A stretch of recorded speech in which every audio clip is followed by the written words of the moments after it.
मैं इस सेशन के मॉडरेटर श्री राजीव पाठक जी को इस मंच पर आमंत्रित करता हूं। राजीव पाठक जी।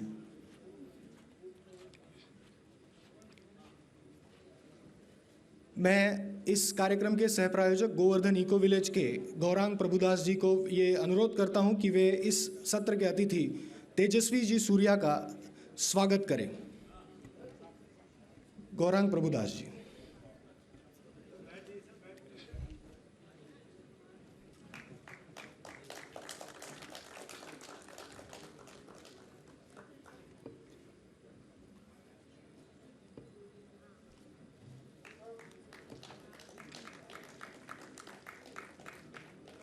इस सत्र के मॉडरेटर श्री राजीव पाठक जी का स्वागत करने का अनुरोध मैं हमारे कार्यकारी निदेशक जयंत कुलकर्णी जी को करता हूं।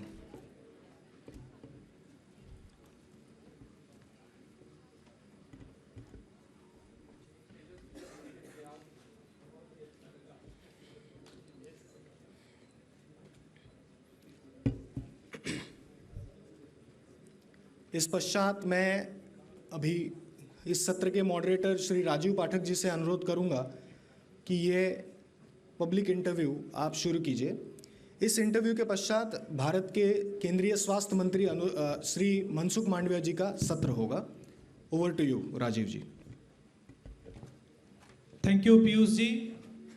देवियों सज्जनों, एक बार पुनः जोरदार करतल ध्वनियों से स्वागत करिए तेजस्वी सूर्या जी का। आज इस सत्र के अतिथि वक्ता तेजस्वी जी का यह इंटरव्यू, यह साक्षात्कार आप सबके लिए यादगार भी रहने वाला है और इंटरेस्टिंग भी रहने वाला है, ऐसा मैं मानता हूं। आदरणीय प्रधानमंत्री जी ने जिस विकसित भारत का संकल्प देश के करोड़ों युवाओं के सामने रखा है, उस संकल्प की सिद्धि का ध्वजवाहक इस देश का करोड़ों युवा ही है। और जब तेजस्वी जी जैसे जनप्रतिनिधि को इस देश का युवा देखता है, वह गौरवान्वित होता है, वह भी प्रेरित होता है सामाजिक और राजनीतिक कार्य करने के लिए। मैं बहुत बहुत स्वागत करता हूं तेजस्वी जी आपका इस सुशासन महोत्सव के इस सत्र में। इस सत्र का विषय है युवा भारत और गुड गवर्नेंस यानी सुशासन। तेजस्वी जी, मेरा पहला सवाल आपसे, और ये सवाल नहीं है, आपकी उम्र में जब आप चुने गए लोकसभा सदस्य, तो कॉलेज विद्यार्थियों को विद्यार्थी जीवन वाली राजनीति जिनको करनी चाहिए थी, उनकी भी इच्छा जगने लगी कि मुझे डायरेक्ट राजनीतिक पार्टी में जाके काम करना है। तो आपकी जो यह जर्नी है, भारतीय जनता पार्टी विश्व की सबसे बड़ी पार्टी के और इस दुनिया के सबसे बड़े लोकतंत्र के संसद सदस्य के नाते, उसका अनुभव हम सबको साझा करिए। बहुत बहुत धन्यवाद राजीव जी। मैं सबसे पहले रामभाव मालगी प्रबोधिनी पूरी टीम को और विशेष रूप में विनय सहस्त्रबुद्धे जी को देश की युवाओं की तरफ से इस भव्य सुशासन महोत्सव आयोजन करने के लिए मैं उनको बहुत बहुत बधाई और धन्यवाद व्यक्त करता हूं, क्योंकि सुशासन का सीधा असर देश के युवाओं में, देश के युवाओं के ऊपर होता है। While we appreciate good governance, many a times we do not appreciate truly the impact of bad governance. कल के वाइट पेपर पढ़ने के बाद आप सबको बैड गवर्नेंस का भी क्या इम्पैक्ट होता है ये समझ में आया है। So when the country is witnessing a golden era of good governance, it is very important to spread the message of Sushasan, and this is a very, very important conclave that Rambhav Malgi Prabodhini and the team have put together. So a big round of congratulations and gratitude for the team. So मैं संक्षेप में दो चीज अनुभव के रूप में बताना चाहता हूं। एक डायमेंशन, एक नॉर्मल युवा जो 27 and a half, 28 में, when I got an opportunity to get elected as a member of parliament. 2013-14 के देश के माहौल आप एक बार जब याद करते हैं आपको बहुत स्पष्ट रूप में समझ में आता है कि देश के माहौल 2013 2014 के बिगिनिंग में बहुत एक डिस्पोंडेंसी में पड़ गया था। एवरी डे अखबार में हम स्कैंडल्स के बारे में, बड़े बड़े स्कैम्स के बारे में पढ़ते थे। दिल्ली में जो निर्भया के एपिसोड हुआ था, वो एक प्रकार के देश के कॉन्शियंस के ऊपर एक बड़ा अटैक हुआ था।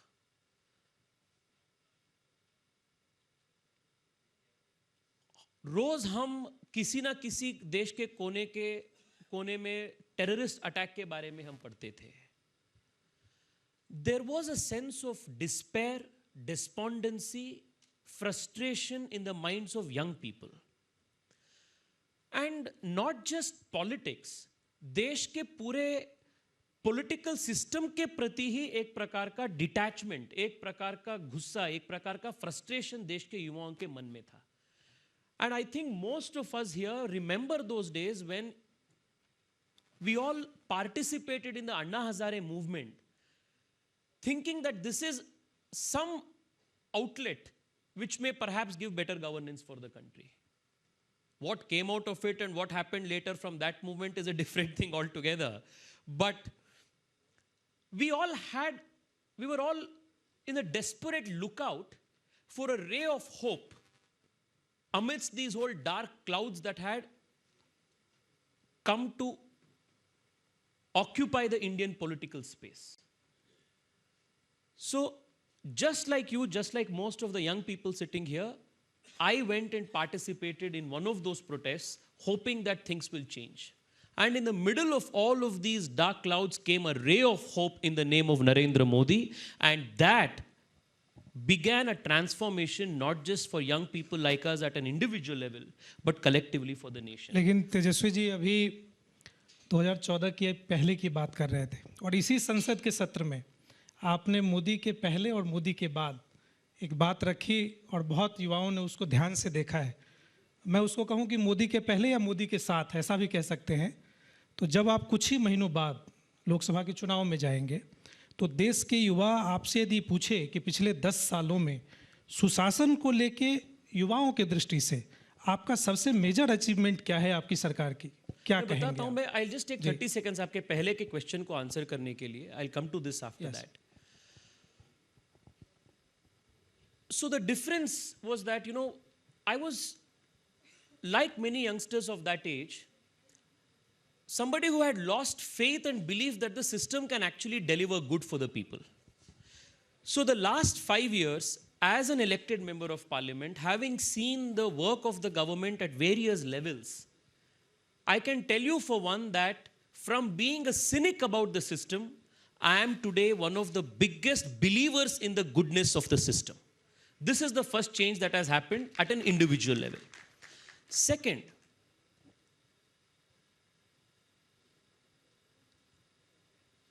I think I'm telling this for the first time. जब हम युवा मोर्चा में भी काम करते थे एंड कर्नाटका के बाय इलेक्शंस हो गया और अलग अलग चुनाव हो गया, हम देखते थे, it is a reality that elections in India are a very very expensive affair. और देश के 90% युवा इसलिए राजनीति में नहीं आ सकता है, और जो आने के बाद भी वो कंटेस्ट करने के लिए बहुत हतोत्साहित हो जाता है, because elections are prohibitively expensive. And because of this 90% जो डायनास्ट्स जो निकल के आते हैं वो इसलिए सफल होते हैं क्योंकि they have an unfair unequal starting point, because they are inheritors of not only their parents political legacy, but most importantly their parents' monetary legacy as well.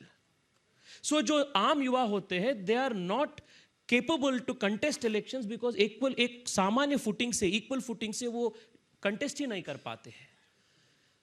Rajiv ji, there have been multiple occasions where I have sat with our Yuva Morcha colleagues just 5-6 years ago, despite being in a party like the BJP which abhors dynasty politics, which promotes talent and merit, इसके बावजूद भी हम सब लोग बैठ के बात करते थे, भाई ये तो ठीक है, पर जब चुनाव आ जाते हैं हम जैसे युवाओं को तो मौका नहीं मिलेगा, क्योंकि जिसके पास पैसा है उन्हीं लोगों को टिकट पार्टी देते हैं, क्योंकि विनेबिलिटी ही फाइनली मैटर होता है, एंड पार्टी भी जिसके पास पैसा है उनको ही टिकट दे देते हैं। आपका कहने का मतलब यह है कि पार्टी में भी सुशासन जरूरी है, गवर्नमेंट में ही नहीं। सुशासन हर जगह पे जरूरी है। तो आपकी पार्टी ने किया है। मेरे एक मिनट में आपको कंप्लीट करता हूं। This was exactly what was going on even in my mind despite being a office bearer of the Yuva Morcha 5-6 years ago, कि हम चुनाव में देखते थे 5 साल 10 साल तक युवा कार्यकर्ता पार्टी में काम करता था, उसके बाद टिकट देने के टाइम में उनको कंसिडर नहीं होता था क्योंकि उनके पास पैसा नहीं था। हम भी सोचे थे कि मुझे भी मौका नहीं मिलेगा, अपने साथी को भी मौका नहीं मिलेगा, क्योंकि अपने पास उस प्रकार का लेगेसी नहीं है, पैसा का क्षमता नहीं है। This was the second cynicism that was in me. But आज मैं जब चुनाव में कंटेस्ट करने के लिए गया, मेरा अफिडेविट आज भी आप ओपन करके देखिए, बहुत 30 मिनट के अंदर अंदर अफिडेविट हम फाइल फाइल कंप्लीट करके फाइल किए, क्योंकि मेरे पास मूवेबल असेट्स नहीं था, इमूवेबल असेट्स नहीं था। जो वकील के नाते जो कमाई मैंने किया था, खाली 11 लाख रुपए का असेट्स था, वो डिक्लेयर करके मैं चुनाव में गया। एंड आज मैं सांसद के रूप में यहां बैठा हूं, तो भारतीय जनता पार्टी का सुशासन को पार्टी के अंदर और देश में सुशासन को लागू करने का प्रधानमंत्री जी का जो कमिटमेंट है, लोकतंत्र के प्रति जो कमिटमेंट है, I can claim that I am a shining example of the Bharatiya Janata Party commitment to democracy, intra party democracy, democracy at a national level in the country, and good governance. So sorry मैंने थोड़ा नहीं बिल्कुल ज्यादा लिया, but the biggest transformation, एक साल एक line में इसको समअप करना है, तो 5 साल पहले जो सिनिसिज्म मेरे मन में था, जो रेबेलियस एटीट्यूड मेरे मन में था, that has now given way for optimism and hope in the system, that the system will deliver for the people. आपका ये कहना है कि जब 2024 के इलेक्शन में आप जाएंगे सुशासन के मुद्दे के साथ, क्योंकि प्रधानमंत्री जी कहते हैं कि हम सरकार नहीं चलाते, हम सेवा करते हैं, तो देश के युवाओं के सामने सुशासन भी एक मुद्दा होगा, क्योंकि 2014 के बाद, आप पहले की बात आपने की, तो कुशासन वर्सेस सुशासन, ये भी मुद्दा होगा क्या? ये मैं आपसे जानना जरूर होगा। और विशेष रूप में मैं मानता हूं पिछले 10 साल में जो काम हुआ है वो युवा केंद्रित विकास हुआ है। और जैसे मैंने पहले इंटरवेंशन में बोला, सुशासन का सबसे बड़ा उपलब्धि किसी एक सेक्शन डेमोग्राफी को होता है तो वो देश के युवा को होता है। I want to give you 2 examples of what good governance can do and what delirious effect bad governance will have. MS Swaminathan जो स्वामीनाथन अंकलेश्वरी अय्यर, जो अपना इकोनॉमिस्ट है और पॉपुलर कॉलमिस्ट भी है, कमेंटेटर, पॉलिटिकल कमेंटेटर है, and he is not known to be somebody who is sympathetic always to the Bharatiya Janata Party or the government. A few years ago, he had written a book, he had written a paper called The Cost of Mindless Socialism in India. And in that, with a lot of data, he presents a very insightful articulation of how policies that 65-70 years, almost 55-60 years the country pursued, kept the country deliberately in poverty, deprived generations of Indians of great opportunities in education, employment and opportunity, and what has been the human cost of this. मतलब maternal mortality के वजह से कितना मातृशक्ति को हम खो गए, because of bad governance, how many children passed away because of bad nutrition. Because of bad governance, what has been the health cost on people because of not having adequate health coverage? How many people, how many millions dropped back into poverty because of out-of-pocket funding, out-of-pocket medical expenses funding? And if you look at that, you will understand that India was not poor by accident. But India was deliberately kept poor by policy choices. So that is the bad effect of bad governance, and the biggest casualty was the aspirations, the dreams of the young Indian. Contrast that with what has happened in the last 10 years. I want to highlight only 2 points. We were speaking about dynasty in politics, that जो political legacy को inherit करता है या उनका monetary legacy को inherit करता है, वही लोग आगे आते रहते थे. उसका change जो politics में आया है. आज देश के entrepreneurs का list आप आज देखिए. आज देश के economy में भी, मैं आज just जब यहाँ आता था रास्ते में मैं पढ़ा Instagram में एक post था, a new guy called Pearl Kapoor has emerged as India's youngest billionaire at 27 years old. So this is democratization of our economic space as well. Today you are hearing stories of a Nikhil Kamath. You are hearing stories of a Deependra Goyal from Zomato. You are hearing hundreds of entrepreneurs without any legacy who are coming forward and starting their journey. A few months ago, Nandan Nilekani or Narayan Murthy of the Infosys gave an interview and said, when they started Infosys and wanted to import a few computers from the United States, Narayan Murthy and Nandan Nilekani had to make 50 trips to Delhi for 3 years to get permission to import 12 computers. This was the way the country's entrepreneurial ecosystem was shackled and kept. This is the first dimension of good governance, how it has affected us. Second, by good governance over the last 10 years, you will also notice that this government has leveraged technology like no other before. आज उसके वजह से हम एक दिन में digital transactions इतना कर रहे हैं जितना यूनाइटेड स्टेट्स ऑफ अमेरिका 3 साल में करते हैं. So we are a digital superpower today. It has helped the life of people become better. It has eased the way that we live. Second, जब हम युवा के बात करते हैं, ज़्यादातर हम स्टार्टअप्स के बारे में ही बात करते हैं, इसके ही बात करते हैं जो अर्बन यूथ है. बट आज भी बहुत बड़े संख्या में यूथ ग्रामीण भाग में भी रहते हैं. एंड जो सोशल सेक्टर में अपना पर्कोलेशन हुआ है, सैचुरेशन हुआ है, वो डायरेक्टली देश के आम युवा जो गरीबी में रहते थे, जो बिना बेसिक फैसिलिटीज के साथ रहते थे, उनके जीवन में बहुत बड़ा सुधार आया है. Today when I was traveling in Uttar Pradesh for the Uttar Pradesh elections, there was a very interesting newspaper item that caught my attention. Agra से 200 किलोमीटर के दूर में एक छोटी सी गांव में this incident had taken place. It was reported in the newspaper. A girl had rejected a शादी का रिश्ता because there was no toilet facility in the house of in her prospective matrimonial home. This giving her a choice, giving her a voice is empowerment of युवा. ये वो भी युवा है देश का, but many times we do not consider them. So कल के जो व्हाइट पेपर है, इसमें आप देखें कांग्रेस वाले बोलते रहते हैं ना कि ये जो सरकार के आपके स्कीम है जनधन अकाउंट, ये भी अपने ही योजना था. It was truly it was their योजना, nobody denies it. But Jan Dhan account का कवरेज कितना था? 10 साल में कुछ ही लाख फ्री जनधन अकाउंट उन्होंने खोले थे, और 9 साल में मोदी सरकार ने 50 करोड़ से ज्यादा जनधन अकाउंट हम 9 साल में किए.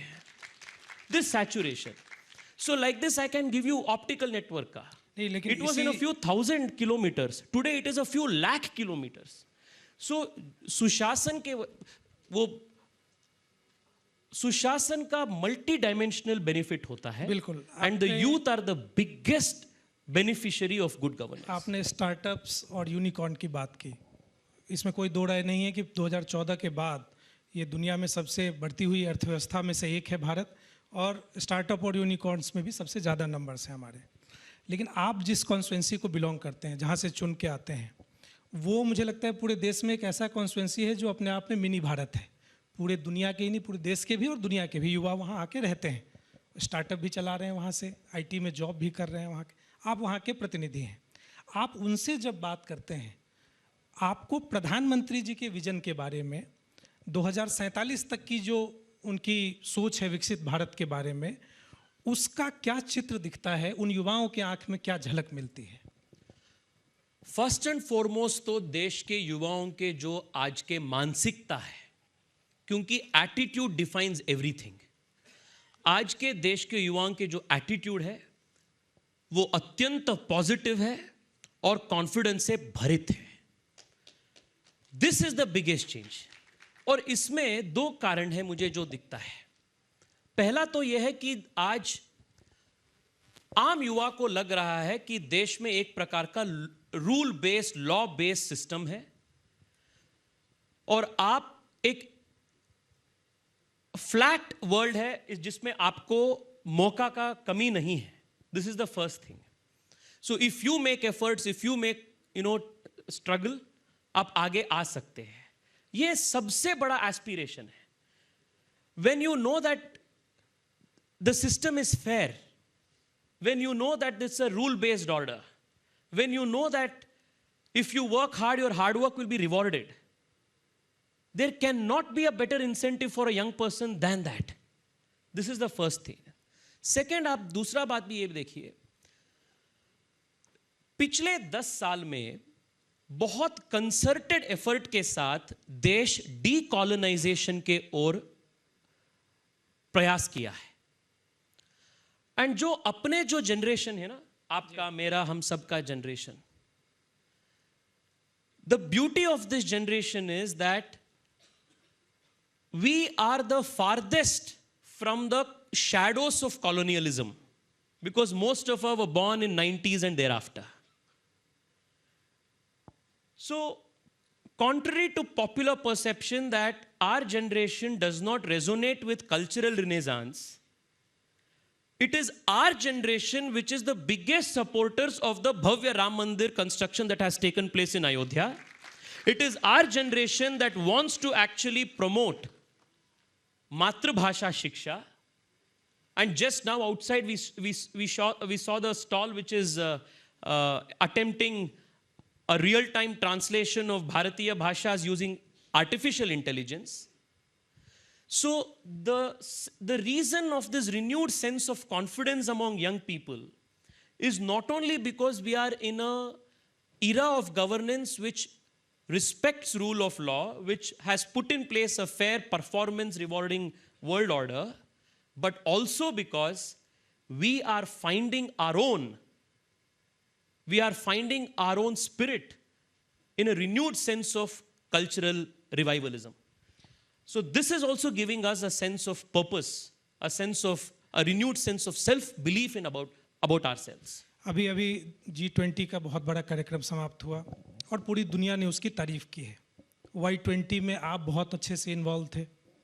Y20 के माध्यम से पूरी दुनिया के यूथ जो यहाँ आए और यहाँ के डेलीगेशन का भी जो जाना हुआ होगा, उसके बाद आपको क्या लगता है कि दुनिया के युवाओं का भारत के बारे में, भारत के यूथ के बारे में और खासकर प्रधानमंत्री जी के बारे में कैसा परसेप्शन बन रहा है? युवा मोर्चा के प्लेटफॉर्म के वजह से, Y20 के प्लेटफॉर्म के वजह से देश के और देश के बाहर के युवाओं के साथ भी बातचीत करने का मौका मिलता रहता है।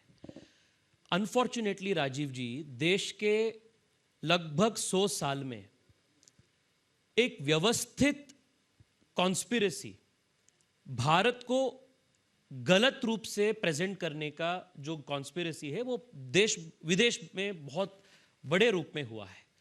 And because of that the youth of a lot of countries abroad have rather become victims of this propaganda.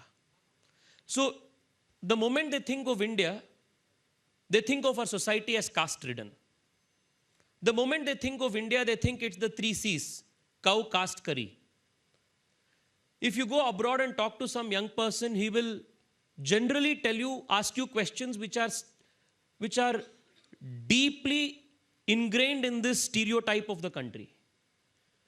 Now, what has changed in the last 10 years is that slowly, steadily, but surely, this 100 years effort of making this wrong stereotype of India is breaking. And the young people are today seeing India as a space superpower. They are seeing India as a country which can offer and export good governance models.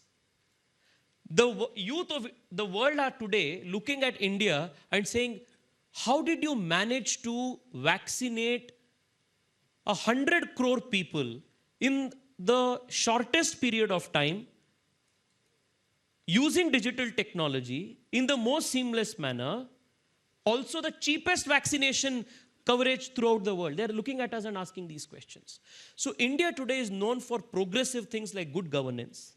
India is today known for its vibrancy in democracy, because the world today is taking note of the fact that we are not only the world's oldest democracy, but we are also the world's most vibrant democracy. And year on year, this is also a very interesting talking point that had come multiple times during our interaction with Y20. A young person from Indonesia asked me a question. How is it that your Prime Minister, repeated survey after survey at a global level, manages to be on the top of all popularity survey lists? When Joe Biden can't do it, when Vladimir Putin can't do it, when Angela Merkel couldn't do it, when the biggest leaders of the advanced world cannot do it, how is it that your Prime Minister's popularity is always above 72%? So these are also talking points. The young of the world take Tejashwi ji, बीच में एक line जोड़ता हूँ सिर्फ, आप continue करिएगा, लेकिन ये आप अपने ही देश के विपक्ष को क्यों नहीं दिखता है? वो विपक्ष है इसलिए नहीं, विपक्ष को दुनिया में जो स्वीकार्यता है वो भी तो देश के बाहर जाते हैं, जो आपने बात कही है, लेकिन उनको ये क्यों नहीं दिख रहा है? तारीफ क्यों नहीं करते? उनको दिख रहा है, वो नहीं मान रहा है। बिल्कुल। और बट आप जब प्राइवेटली बात करते हैं ना विपक्ष के नेताओं के साथ, प्राइवेटली वो एक्सेप्ट कर लेते हैं। तो ऑफ कैमरा अभी सब भी बोलते जब मैं पार्लियामेंट से पहले जब यहाँ आ रहा था, यहाँ से पहले मैं जब पार्लियामेंट में था, कांग्रेस के एक बहुत सीनियर नेता कॉरिडोर में मुझे मिला, and he told me in private, आप तो 100 दिन के बाद सरकार में वापस आना गारंटी है, हम तो यही बैठना है। तो प्राइवेटली ये लोग मानते हैं, पर क्या है, उनका भी मजबूरी है, टीवी में तो बाहर आकर तो ये नहीं बता सकते हैं। सो दिस इज उनका भी प्रोफेशनल हजार्ड्स है, क्या बता सकते हैं। तेजस्वी जी, एक आपसे एक व्यक्तिगत जैसा सवाल है, लेकिन हम लोग इसलिए सुनना चाहेंगे कि प्रधानमंत्री जी की कई घटनाएं ऐसी आती हैं जिसमें मंडल स्तर तक के किसी कार्यकर्ता को उन्होंने चौंका दिया, उसको पत्र लिख के, कभी उसको फ़ोन करके, कभी उसका हालचाल पूछ के। आपके साथ कभी ये घटना हुआ क्या पिछले 5 साल 10 साल में, जब से आप पार्टी में काम कर रहे हैं, और शायद आपने ना बताई हो लेकिन यहाँ आप शेयर करना चाहेंगे? 3 इंसिडेंट्स इमीडिएटली मुझे ध्यान में आ रहा है। मैंने इसीलिए पूछा कि यहाँ डिस्क्लोज हो जाएगा, वो अच्छा रहेगा। आज आप कुछ ऐसे नए नए चीज़ के बारे में पूछ रहे हैं, वेरी इंटरेस्टिंग, मुझे भी एक मौका मिल रहा है। मैंने जब युवा मोर्चा में काम करता था बेंगलुरु के सेक्रेटरी रूप में, बाद में युवा मोर्चा के कर्नाटका के जनरल सेक्रेटरी के रूप में, मैंने जिंदगी में, मेरे लाइफ में कभी मैं प्रधानमंत्री जी के साथ बात करने का मौका मिलता है ऐसे मैं कभी नहीं सोचा था। एक दिन कर्नाटक के चुनाव के दौरान मोदी जी के साथ युवा कार्यकर्ताओं का ऑनलाइन इंटरेक्शन का कार्यक्रम था, और जो 5-6 कार्यकर्ता सेलेक्ट हुए थे मोदी जी को प्रश्न पूछने के लिए, उनमें से मैं भी एक था। और मैं लगभग सुबह 7 बजे 8 बजे से, वो 11:30 तक था, पर लगभग सुबह 7-8 बजे से ही कंप्यूटर खोल के इंटरनेट कनेक्शन ठीक है या नहीं है, वो बग नहीं होना है, ये प्रॉब्लम नहीं होना है, ये सब तैयार करके मैंने बैठा था। और घर में जहाँ बहुत अच्छा सनलाइट आता था वो सब जगह ढूंढ के वहाँ जाके बैठा कि वहीं से वीसी करना है। और मोदी जी के साथ जब शुरू हुआ और मैंने मेरा नाम भी बोला और मोदी जी को प्रणाम किया, नमस्ते मोदी जी, मैं तेजस्वी सूर्या हूँ, कर्नाटक के युवा मोर्चा के कार्यकर्ता हूँ, ऐसे। सो तुरंत मोदी जी ने वहाँ से उन्होंने रिमार्क किया, आप बहुत बढ़िया, आपका नाम भी तेजस्वी है, आप सूर्या भी है, ठीक है। और वो जो मोदी जी का रिमार्क था, वो 3-4 साल के बाद जब मैं चुनाव में कंटेस्ट करने के लिए गया संयोग से, वो इतना वायरल हुआ वो वीडियो, वो ऐसा हुआ कि मोदी जी मुझे लिए पर्सनल कैंपेन किया हुआ है। सो वो एक ये है। और उसमें ये भी है कि जब मैं मोदी जी से ये सब व्यवस्था मैंने किया था कि डिस्टरबेंस नहीं होना है, आईटी का प्रॉब्लम नहीं होना है, डिस्टरबेंस कुछ नहीं होना है, मोदी जी के साथ जब मैं बात कर रहा हूँ। और जैसे बोलते हैं ना, when you want everything to go right something goes wrong.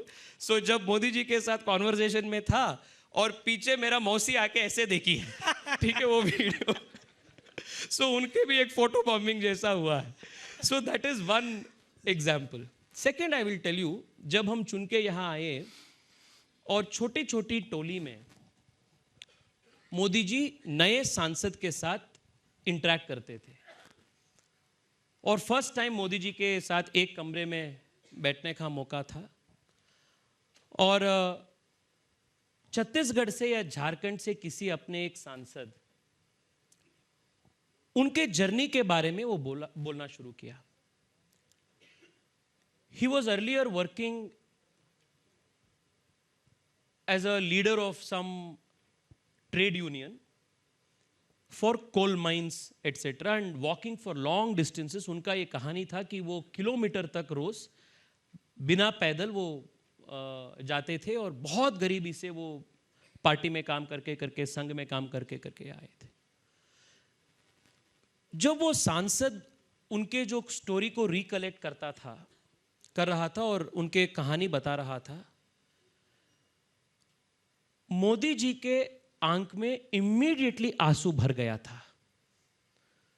और जब एक जो बार वो जो सांसद बात करता था और he also broke down, and उनको भी थोड़ा पानी वानी देके बात किया, मोदी जी पूरा गदगदित हो चुके थे।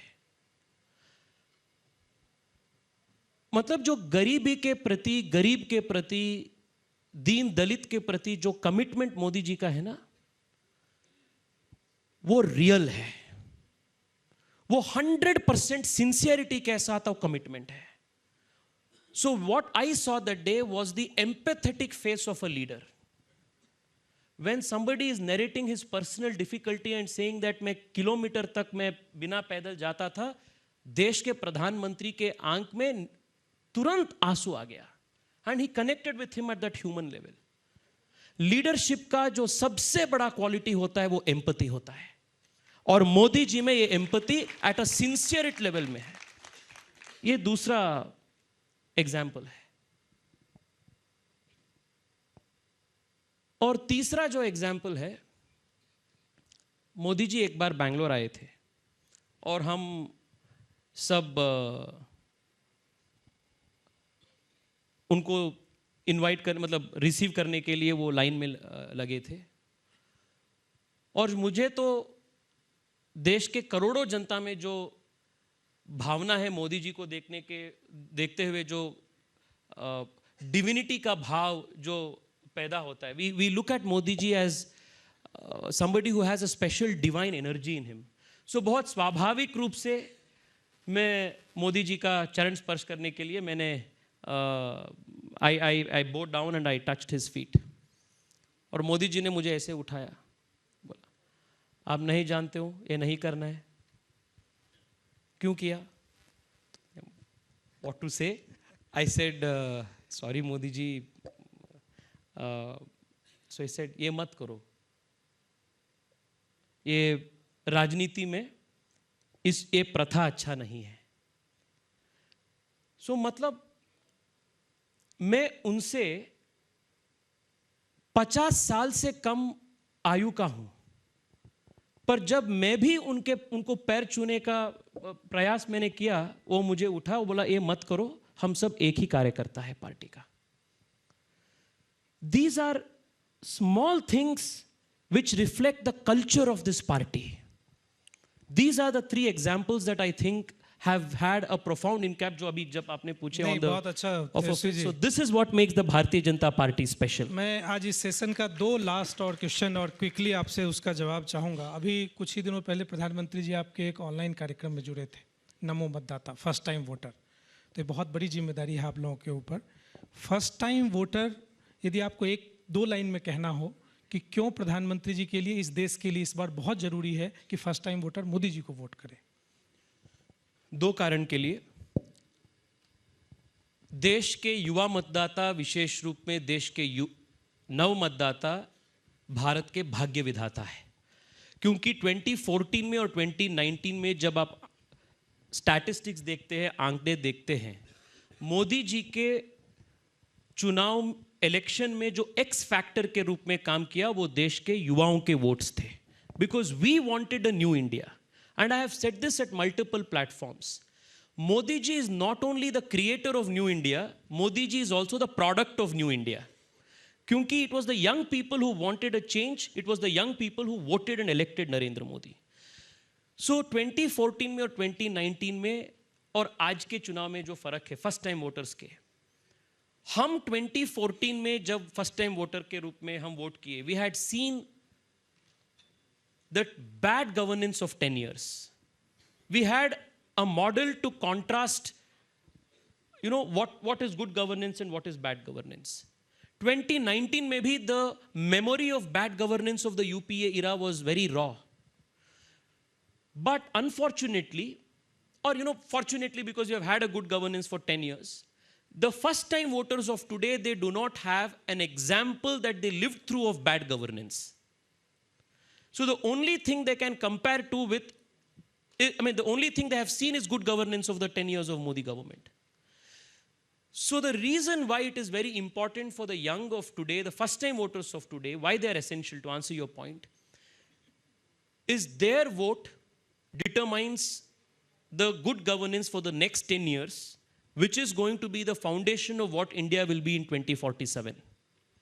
And because they have not seen the bad governance of, they have not experienced any bad governance at the national level, the only yardstick for measurement is the good governance of Narendra Modi. So what we need to do as young Karyakartas and through programs like this is to not only make them understand the importance of good governance of today, but also remind them of the dark days of bad governance, which will return if we are not vigilant. इस session के शुरू करने से पहले मैंने कई युवाओं से बात किया कि तेजस्वी जी आ रहे हैं, आपके कुछ सवाल हो सकते हैं क्या, और उसमें से एक सवाल कई सवालों को मिला के मैंने बनाया है और आपसे पूछना चाहूँगा।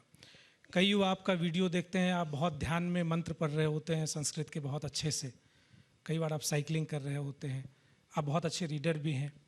तो प्रधानमंत्री जी जब विकसित भारत की बात कर रहे हैं, 100 वर्ष के लक्ष्य की बात कर रहे हैं, बल्कि 1000 वर्ष की उन्होंने कह दी है, ऐसे में युवा मोर्चा के अध्यक्ष होने के नाते, एक सबसे युवा सांसद में से एक होने के नाते, देश के युवाओं को जब आपके दिनचर्या को देखते हैं तो उनको लगता है कि कैसे मैनेज करते हैं ये, हमें कैसे करना चाहिए और हमको भी राजनीति में कैसे आना चाहिए, सब करते हुए, घर संभालते हुए। आपसे मेरा आज के सेशन का ये आखिरी सवाल। Thank you.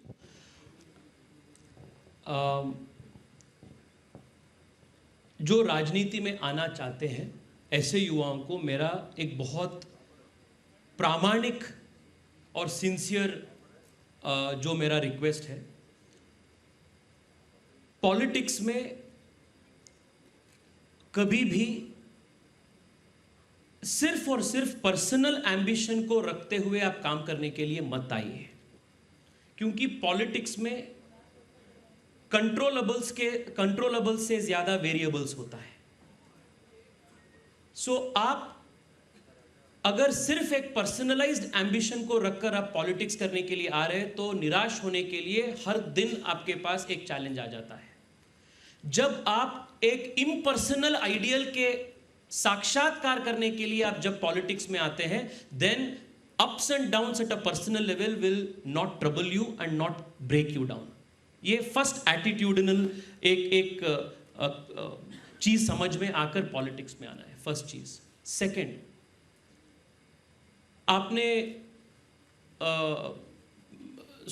पहले भी बोले कि you said, you know, after I got elected many who were in छात्र राजनीति said अच्छा हम भी ऐसे कुछ बन सकते थे। मोदी जी भी बहुत सारे जगह पे किए हैं और पार्टी के अपने नेता भी, पार्टी के जो मार्गदर्शक होते हैं, संगठन मंत्री होते हैं, वो सब हमने हमेशा बोलते रहते हैं यहाँ कुछ बनने के लिए मत आओ, यहाँ कुछ करने के लिए आओ। ये दूसरा एटीट्यूड के साथ हम पार्टी में काम करने के लिए आना है। तीसरा, आपका घर का, आपका माताजी पिताजी का और परिवार का जो व्यावहारिक रिस्पॉन्सिबिलिटी जो आपके ऊपर होता है, फाइनेंशियल हो गया, बाकी हो गया, उसको आप एक हद तक रेडी करने के बाद ही आप पॉलिटिक्स में आना है। Because many people will give you ऐसे होगा, ये करो ये करो, ऐसे नहीं होगा। Your first responsibility is for your self, your family, all of these things. आपका एजुकेशन, आपका करियर, ये सब करने के बाद साथ साथ करना बहुत जरूरी है। और लास्ट में मैं आपको बोलता हूं, आपने प्रश्न पूछा आप समय कैसे मैनेज करते हैं, कभी सही सारी चीज़ कैसे करते हैं। I can only tell you with a lot of humility कि आज मैं जो भी हूँ व्यक्तिगत स्तर पे या पब्लिक लाइफ में, I am a product of the culture of this great organisation called the Bharatiya Janata party. इस संगठन आपको, मैं अभी 2 दिन पहले, मैं ये लास्ट विषय करके, क्योंकि मनसुख जी भी आ गए हैं, ये पार्टी का विशेषता यह है राजीव जी कि विथआउट यू अंडरस्टैंडिंग और without you consciously knowing that you are learning, this party teaches you a lot of things. जब राष्ट्रीय अध्यक्ष जी ने हमें 1 महीने पहले 2-3 अपने कार्यकर्ता को बुलाकर उन्होंने एक निर्देश दिया, देश के 5000 से अधिक स्थानों पर 50 लाख से ज्यादा नव मतदाताओं के साथ मोदी जी से डायरेक्ट संपर्क करके कार्यक्रम कराना है, युवा मोर्चा करना है। इमीडिएटली माय रिएक्शन वाज, ये क्या बोल रहे हैं, देश के 5000 स्थानों पे 50 लाख युवाओं के साथ कैसे कर सकते हैं? But we did it. मतलब आप रामायण के वो ये है ना, जब हनुमान जी जाते हैं और लंका के लंघन करने के समय में, एंड देन जांबवान, उनके ऊपर कॉन्फिडेंस अपने के लिए नहीं होता है, बट जांबवान आते हैं और उनको बोलते हैं कि आपके पास एक क्षमता है, आप जाओ करो। सो संगठन आपको अपने आप में जो क्षमता है पर which you are not aware of, इसको आप में उजागर करके द संगठन will ignite something that you have in you but you are not aware of. आपने में जो पोटेंशियल है उसको काइनेटिक में कन्वर्ट करने का काम भी पार्टी करती है। बहुत बहुत धन्यवाद तेजस्वी सूर्या जी। और युवा भारत गुड गवर्नेंस पे इससे अच्छी बातचीत तेजस्वी सूर्या जी से अच्छा वक्ता आज के इस सत्र में कोई हो नहीं सकता था। तेजस्वी जी ने बहुत अच्छे से सारे सवालों का जवाब दिया। आप सबकी उपस्थिति के लिए मैं धन्यवाद करता हूं। तेजस्वी जी का पुनः धन्यवाद। बहुत बहुत धन्यवाद। मैं फिर एक बार इस सुशासन महोत्सव में मुझे बुलाकर इस कार्यक्रम में आप सब से बात करने के लिए मौका विनय सहस्रबुद्धे जी ने दिए हैं। मैं आप सब की ओर से, व्यक्तिगत ओर से विनय जी को मैं बहुत बहुत प्रणाम करता हूँ। बहुत बहुत धन्यवाद। नमस्कार।